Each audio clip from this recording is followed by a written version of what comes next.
So far we have just to summarize our journey so far in this course.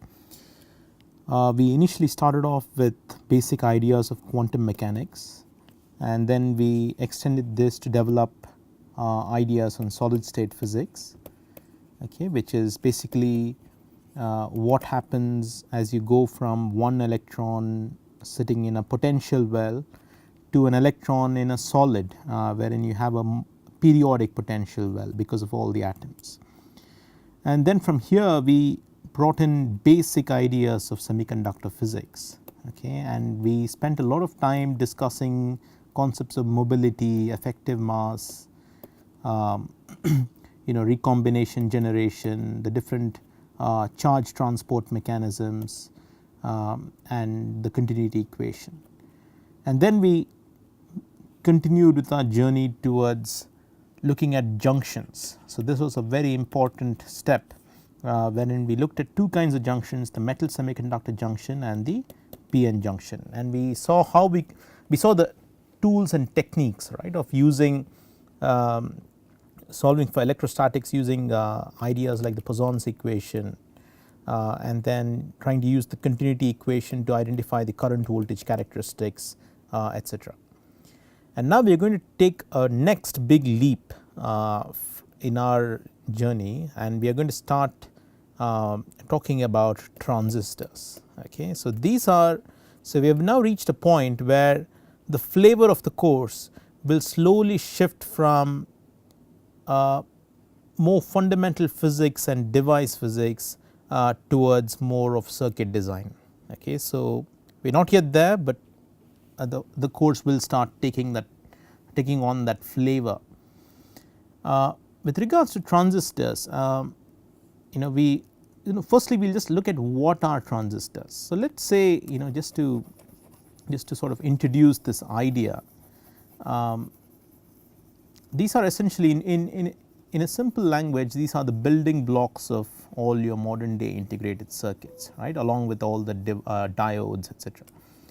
So the idea of a transistor is to construct a switch or a resistor that you could control, whose resistance you can control electronically, okay. So let us say you have a point A, and you have a wire and you want to send a signal or you want to send a message to point B, okay.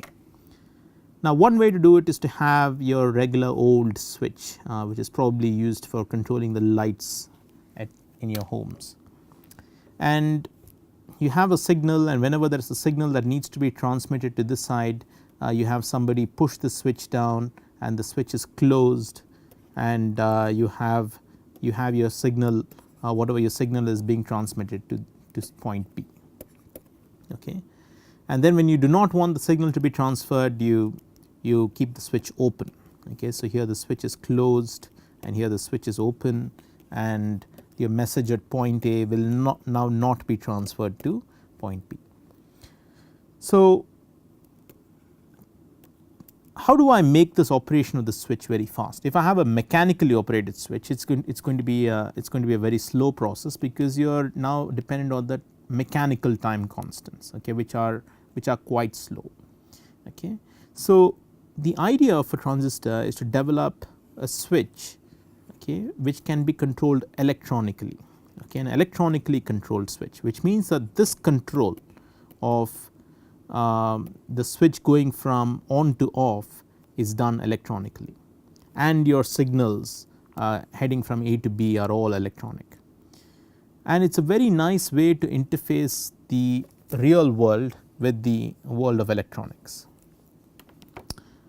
by having sensors and then having a bunch of switches performing different operations. To take this idea one step further, what we need here is, so this switch is it's got two states, it's either got a state of on or off, and ideally what you mean by on is it's got a zero resistance between A and B, and what you mean by off is that it's got an infinite resistance between A and B. So that's our idea of the switch. But let us say that we would like this resistance to have any arbitrary value, and that we would want to control this value also electronically. So what we are talking about is now a device that is a variable resistor that sits between A and B, and we would like to control the resistance of this resistor electronically. Okay, so maybe by applying a small voltage or a small current, etc. And that is the idea of a transistor. So this device that we are talking about is the transistor. So essentially the transistor should have 3 points, right. So corresponding to the point A here, corresponding to the point B here, and corresponding a terminal which corresponds to where the control signal is given. Okay. So that is, and between A and B you have this variable resistor. So that is the idea of a transistor, okay, and that is what the transistor is. Now there can be different kinds of transistors, but all of them would have certain properties. Since we are planning to use the transistor for, we imagine the transistor to be used in such an application, what are the ideal properties of a transistor? Okay, so the first one is that if I am using it in on and off state, let us say I am using it as a bistable device, okay, it is either conducting or non-conducting. What we would like is that the on resistance of the transistor is 0 and the off resistance of the transistor is infinite, okay, that is what we would like. And then if it is on, we would like the transistor to be able to carry an infinite amount of current. We do not want any limitations on the current density, and we would like it to operate at all kinds of voltages. You should be able to take very large voltages or very small voltages as and how we desire. Okay. So this is a bit arbitrary, but we will understand the meaning of this later.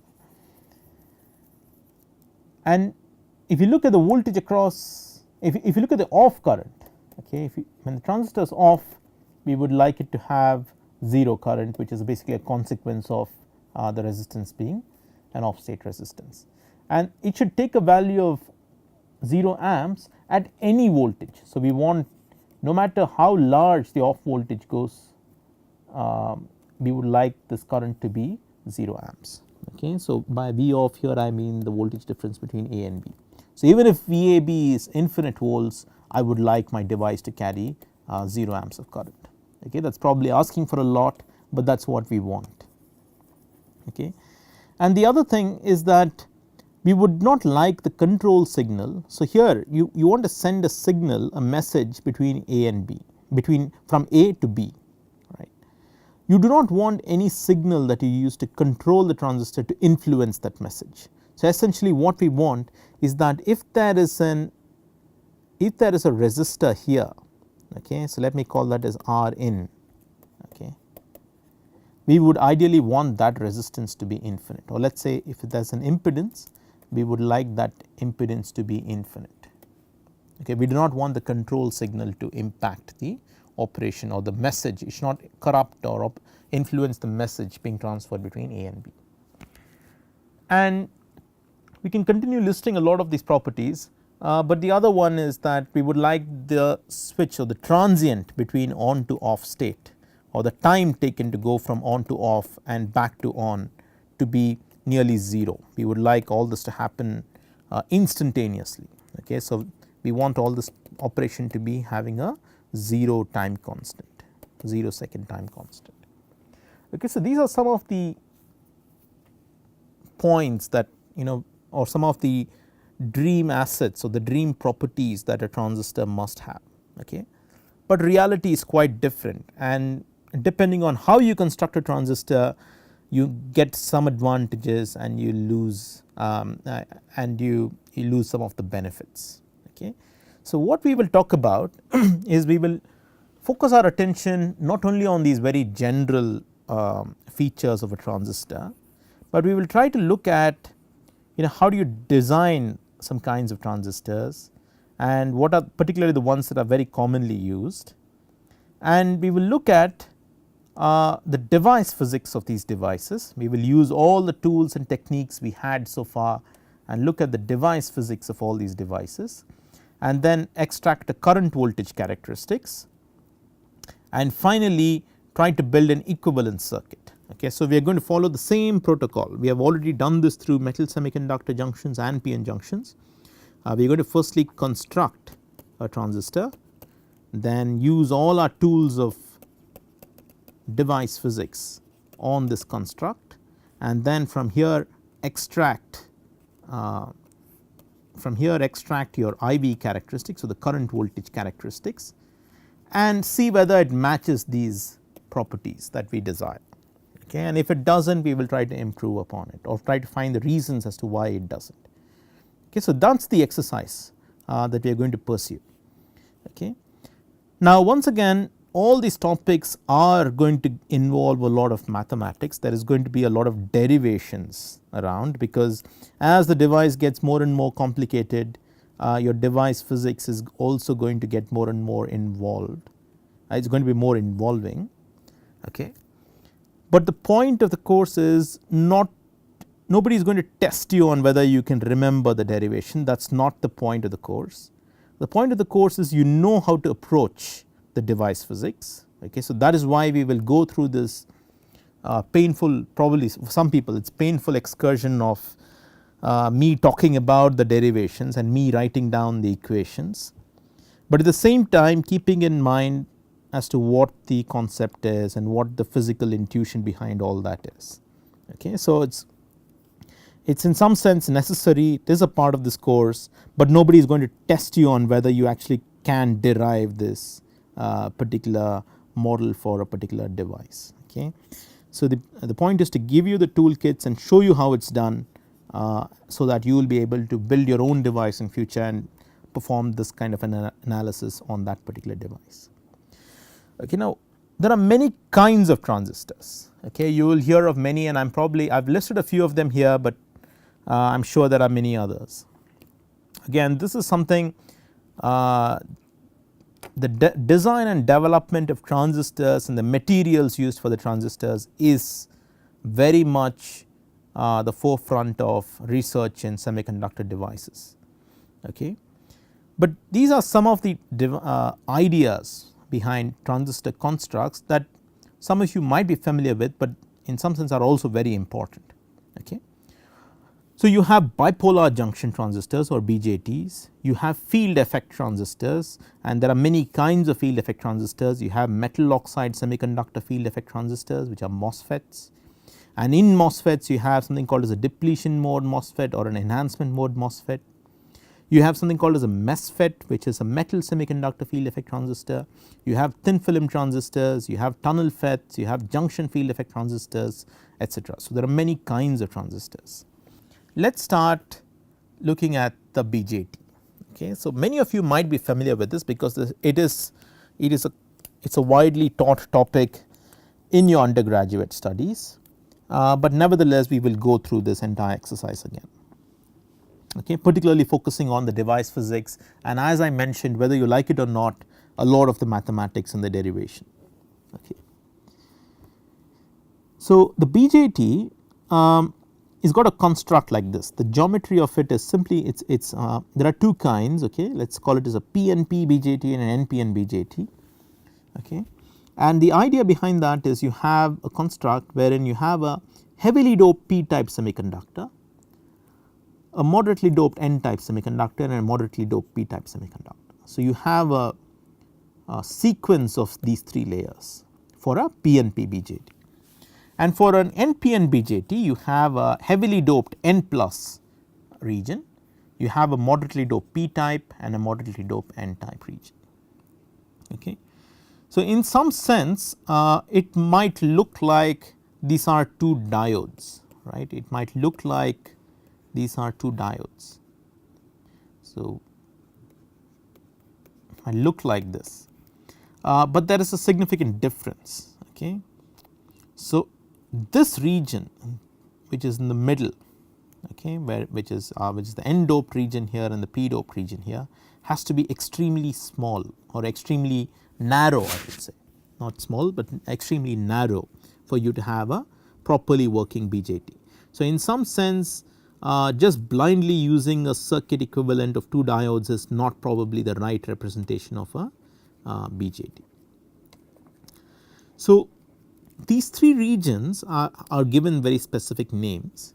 The heavily doped region is called as the emitter, the region in the middle is called as the base, and the region the remaining semiconductor bit is called as the collector. So, once again here for the NPN you have the emitter, the base and the collector, and the key construct for the BJT is that the width of the base has to be very narrow. And what do you mean by very narrow? What we mean by very narrow is if it is a PNP BJT, we expect, so the idea of the BJT is to get the majority carriers from the emitter to migrate through the base and get into the collector. Okay. So, in this case we are talking about getting the holes from the emitter to go through the n doped base and get onto the collector. So, the key is for this to happen very successfully, there should not be too much of recombination in the base, okay, and therefore, the base, the width of the base has to be made narrow, and it should be less than the diffusion length of the carriers we are talking about. So, for a PNP BJT we want holes from the emitter to get to the collector, and therefore, the width of the base should be less than the diffusion length of the holes. And if you remember, if you have forgotten what diffusion length is, it is the square root of the diffusion coefficient into the minority carrier lifetime, the square root of this product. Okay, we have looked at it when we studied PN junction diodes. Similarly, for an NPN BJT we would like the electron from the emitter to successfully get through the base and approach the collector, and therefore, the width of the collector should be less than the diffusion length of the electrons. Okay. And why less than the diffusion length? Because the diffusion length is a measure of the distance a minority carrier can migrate before it is recombined. So, if you remember, we just like in an RC circuit you have the time constant being represented by the product of RC, which is a measure of how quickly the circuit responds. Just like that you have a diffusion length which is a measure of the distance travelled by the minority carrier before it recombines. Okay. So, that is the idea of a diffusion length. So, with this understanding of the geometry and the construct, let us just go ahead. So, there are some circuit symbols. Okay. So, we had a circuit symbol for the diode as this. So, this is the circuit symbol for the BJT. You have for a NPN BJT the key is you watch out for this arrow. The arrow is pointing towards the migration or the current direction, and it is always pointed, I mean it is always between the base and the emitter. So, for the NPN BJT you have the collector, the base and the emitter, and you have the collector current, the emitter current and a base current. Okay. And similarly for the PNP BJT you have the emitter current, the collector current and the base current, and in either case you will have this relation holding true. Okay. We have probably leapt into this a little bit early, but it is just for me to introduce the symbol, the circuit symbol for the BJT. Alright, but now let us head off and talk about something a bit more familiar, which is to draw the band bending diagram. Okay. So, here you have a PN junction and you have another NP junction. So, what is the equilibrium band bending diagram for this? Okay. So, for a PN junction diode, if you remember, so when we looked at a PN junction diode, at equilibrium the first thing that happens is the Fermi level aligns, okay, and then since the N region has given electrons to the P, you will find that the conduction band edge bends in the P bends towards the Fermi level near the junction, and it bends away from the Fermi level on the N side, and similarly the valence band follows. Okay, so, that was the band bending diagram for a PN junction. So, it is the same diagram that we need to draw for these two PN junctions. Okay. So, here you have a P plus region and here you have a moderately doped N. So, these dashed lines indicate the depletion boundary. So, this is the total depletion width. Okay, so, that is the depletion region. So, similarly this is the depletion region for this junction, and if you watch carefully, since this is heavily doped, the depletion width here is expected to be much lesser than the depletion width on the N side. And why is that? Because for a PN junction we had this condition, because of the continuity of the electric field at the junction. If you recollect, we had the condition that xdn into nd was equal to your xdp into Na, which meant that if as the doping concentration increases, your xdp has to come down, and therefore your depletion width here is smaller as compared to the depletion width here, because the doping concentration here is larger as compared to the doping concentration here. So, that I have tried to represent that as accurately as possible. Alright. So, here you have the depletion region on the emitter base junction. So, this is called as the emitter base junction. Okay. And then similarly you have the depletion region on the collector base junction. So, since both of them are moderately doped, I have sort of represented both these depletion widths as almost equal, and that is the total depletion width of the collector base junction. So, in this region you have your PN junction, your P plus N junction, giving you a band bending, and then you have your NP junction which gives you a band bending of this kind, and therefore this is your equilibrium state band bending diagram, with the Fermi level being aligned and shown by this blue line here. Okay. So, that is what happens in equilibrium, and since all of you are now familiar with solving Poisson's equation, we will not go through that exercise again, since it is just solving Poisson's equation for two different PN junctions. Okay. With the only exception that though that is not really required for the electrostatics, with the exception that this N region is very narrow, and in particular this region, which is called as the width of the base, is very narrow. It has to be less than the diffusion length of the minority carriers. Alright. So, the BJT operates in several modes, right. So, here let me just redraw this circuit, let me redraw this device structure. So, we considered a PNP, but all this is equally true for an NPN.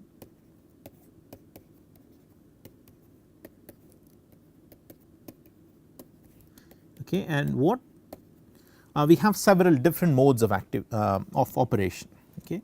So, the first is something called as the active mode, okay, which is more appropriately called the forward active mode of operation, and this mode of operation is used in amplifier circuits. If you were to use the BJT as an amplifier in and in any analog circuit, you will probably be using this mode of operation quite a bit.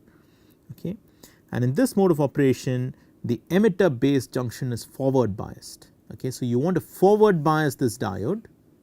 Okay, you want to forward bias this diode, and you want to reverse bias the collector base junction, and we will see intuitively as to why this is needed. Okay, what happens in this mode.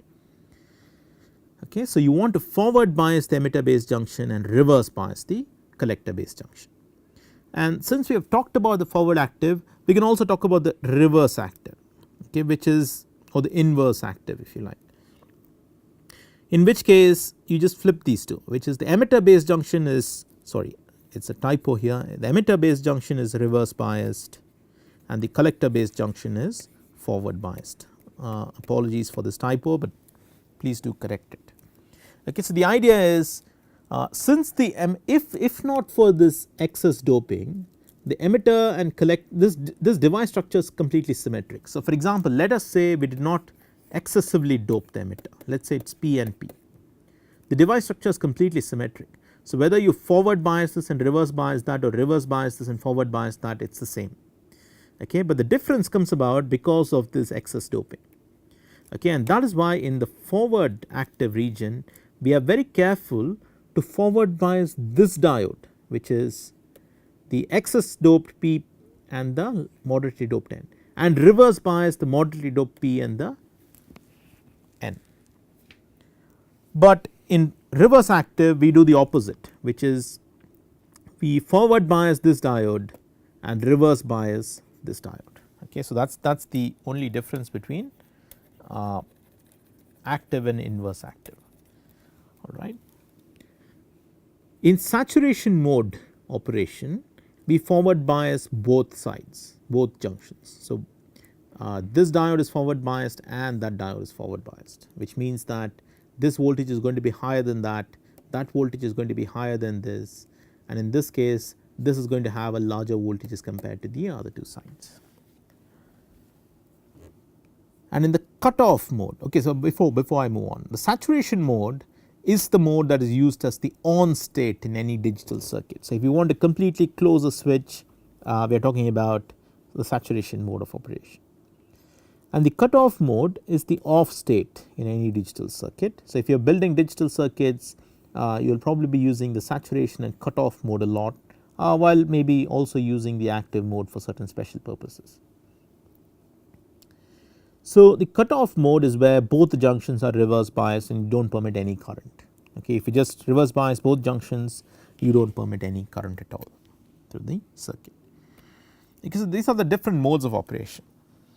And in this particular lecture we will derive the general current voltage characteristics for the BJT, from which you can actually then go in and specifically apply these conditions of making VEB large or VCB negative, etc., and derive your current voltage characteristics for the active, saturation or cutoff or reverse active as and when you desire. But I will pay special attention to the active mode of operation, okay, because this is something that we might use in the future towards the end of this course. All right. So these are the different modes of operation of the BJT. So particularly let us look at the active mode. Okay, so I am going to pay some attention to the active mode of operation. So what does the active mode mean? The active mode means that the emitter base junction is forward biased and the collector base junction is reverse biased, which means that this P is at a higher potential as compared to N and this P is at a lower potential compared to the N region. So since this diode is now forward biased, the depletion widths will reduce a little and the band bending will become a little bit more shallower, okay, so which is sort of represented here. So the dark line shows the active mode of operation while the dashed line is the equilibrium condition, okay. So you can see that this built in potential is reduced as compared to that. So that was phi Bi and this become phi Bi minus VEB, okay. And on the other hand, since this diode is now reverse biased, this built in potential is increased and equilibrium, let us say that was phi Bi, it is now increased to phi Bi minus VCB, where VCB is less than 0, okay. So that is the change in the band bending diagram. So based on your understanding of PN junction theory, what do you expect would happen here? Since this diode is now forward biased, you will have a huge diffusion of carriers from this P to this N, and these carriers would now start in your PN junction diode theory. We saw that there was a depletion region, okay, and you had your P, you had your N, and when the junction was forward biased you had a huge migration of the holes from the P to the N, a migration of the electrons from the N to the P, and the holes became the minority carriers on the N side and you had a concentration gradient which went like this, which we saw from solving which we found to be exponentially dependent on distance from the solution of the continuity equation. So that was the PN junction theory. It is the same thing here, but the only difference is on this N side all these carriers are not recombined, okay, because the diffusion length is now the base width is now less than the diffusion length. So therefore, you have a lot of these carriers coming in, but now all of them are not recombined. Your base width is very small, you recombine just a few of them, and most of these carriers now get into this depletion region, and you will see a massive flux of these carriers to the other side. Okay, so let's look at that in more detail. Okay. So in active mode, okay, we are talking about the active mode of operation. This PN junction is forward biased and this PN junction is reverse biased, okay, which means that there is a huge electric field here. Okay. This electric field is going to encourage all the holes. If a hole gets in here, it is going to very rapidly move up, and if there is an electron here, it is going to very rapidly move down hill. Okay. And because this junction is forward biased, you have a large hole diffusion from the P plus to the N side, and you also have a significant electron diffusion from the N to the P, but the hole diffusion is much larger than this electron diffusion simply because this P junction, this P side is more heavily doped than the N. So you do have a large electron migration or the diffusion of electrons from the N to the P and from the emitter to the base because of this forward bias, and just that the whole movement from the emitter to the base is going to be much larger. It is going to dominate the current, total current. Now all these electrons are going to enter the base, okay, and in the base, so what is the base made of? The base is N doped. So you now let's focus on the base. So here you have the base region, and let's say that those are the depletion boundaries. So you have all these holes that have now diffused into the base. You have a large number of these holes. Now this base is made of a lot of, it's got a lot excess number of electrons. Electrons are the majority carriers in the base and the holes are the minority carriers. So this excess hole population is going to start recombining with the electrons in the base, and they are also going to diffuse from the higher concentration to the lower concentration end. So they are diffusing, but they are also recombining. Now if the base width was very large, then they would all recombine and very little would get onto the other side, but the base has been specially designed to have a length less than LP, and therefore all these holes will now make it toward cross the base and get into this depletion region at the base collector junction.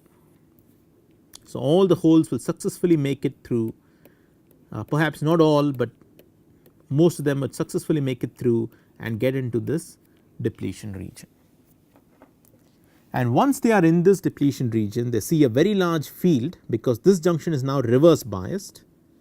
So they see a very large field and all these holes will run into the collector. So we have successfully transferred a large number of holes from the emitter through the base and to the collector, and that is the idea of active mode operation, and that is why you forward bias one junction and reverse bias the other. So just to summarize, I have just written down these points. Hole in active mode of operation, holes diffuse from the emitter to the base because the forward bias diode. In the base there is some recombination, but not much since the base width is going to be much less than LP. Most holes get across to the base collector junction, where the electric field drifts the large hole concentration to the collector. So all the holes here now drift to the collector, and essentially the collector collects a large hole population from the emitter.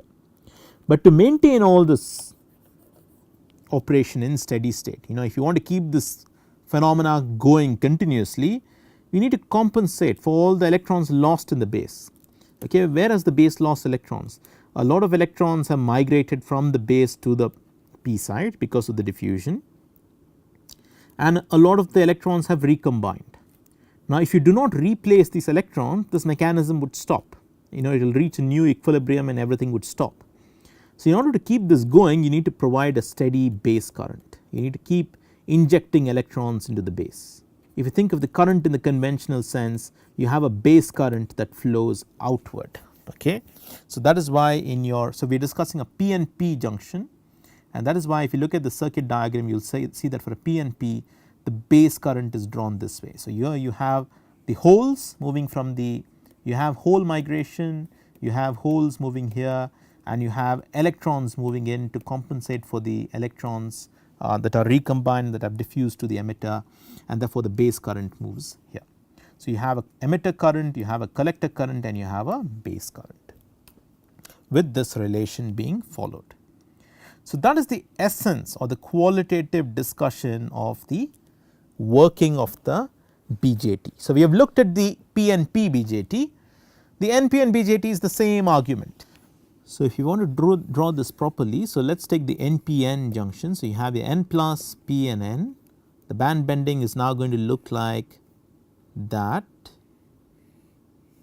Okay. So that is the heavily reverse biased PN junction, and this is the forward biased PN junction, and therefore you are going to have a large number of electrons that are going to head to the base.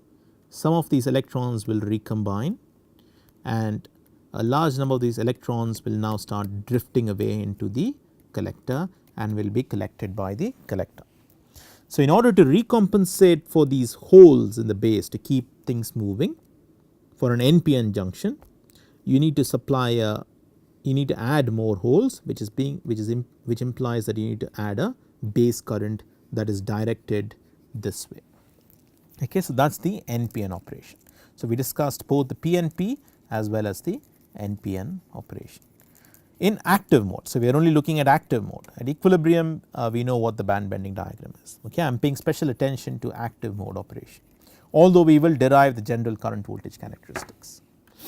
So it is this mode of operation that is used in analog circuits, and the idea is that a small fluctuation in your base voltage will result in a small fluctuation in the base current, which would in turn result in a large amplification of this current because the collector current is going to be quite large. So that is the idea, that is the idea of the amplification, and we will get to this when we talk about circuits, we will come to this later on.